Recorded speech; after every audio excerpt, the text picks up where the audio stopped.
Hello বন্ধুরা, আমি তোমাদের কাছে ডিমের ভর্তার একটা নতুন রেসিপি নিয়ে এসেছি।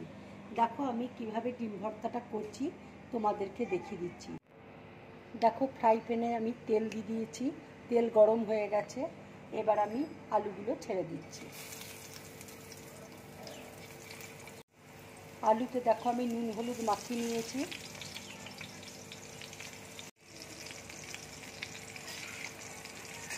আলুগুলো দেখো ভাজা হয়ে গেছে।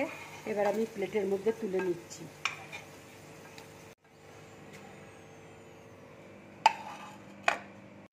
এবার আমি পেঁয়াজগুলো দিয়ে দিচ্ছি,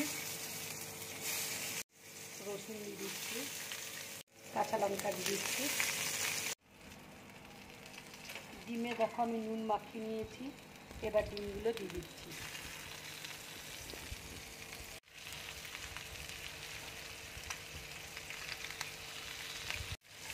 ডিমটা দেখো হালকা করে ভেজে নিয়েছি। এবার আমি প্লেটের মধ্যে নামিয়ে নিচ্ছি। হয়ে গেছে, এবার আমি প্লেটের মধ্যে নামিয়ে নিচ্ছি।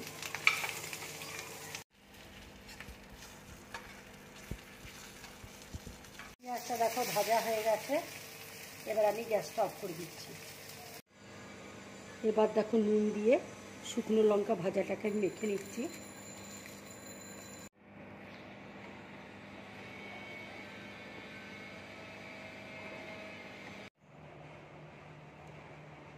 দেখো পেঁয়াজ রসুন লঙ্কা আমি খুব ভালোভাবে মেখে নিয়েছি। এবার আলুগুলো মেখে নিচ্ছি।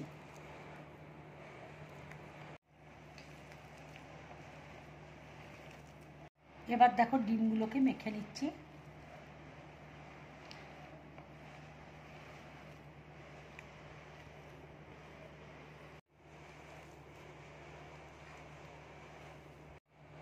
এবার দেখো ভাজা তেলটা আমি দিয়ে দিচ্ছি।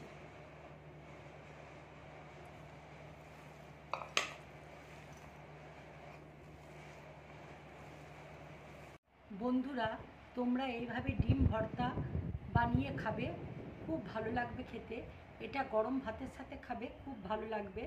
যদি আমার এই রেসিপিটা তোমাদের ভালো লাগে তাহলে লাইক করবে, শেয়ার করবে আর ডিম ব্লগ চ্যানেলটাকে সাবস্ক্রাইব করবে। নমস্কার।